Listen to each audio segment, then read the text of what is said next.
భారత రాజ్యాంగం యొక్క ప్రవేశిక అంటే మొదటి పేజీని మనం చదువుతాం. దాన్ని మీరందరూ కూడా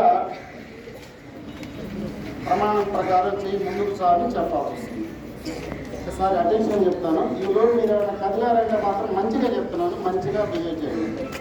attention standings, attention standings, attention stretch your hand. ఇంకో చెప్పండి, నేను చెప్పండి.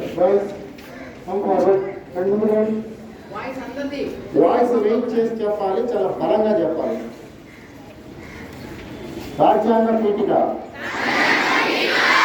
భారత ప్రజలమైన మేము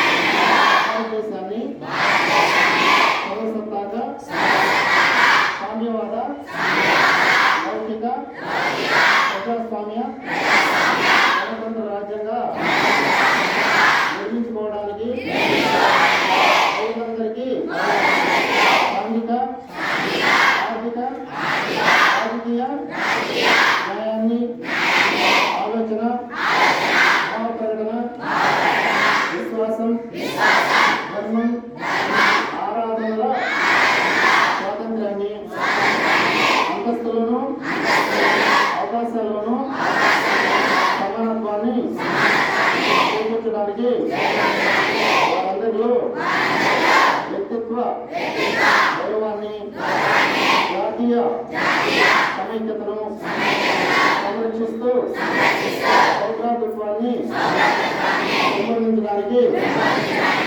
మన ఈ రాజ్యాంగ పరిషత్ 1949 నవంబర్ 26న ఈ తేదీని ఎంపిక చేసుకుని శాసనంగా రూపొందించుకున్న ఈ రాజ్యాంగాన్ని మాకు మేము సమర్పించుకుంటున్నాం.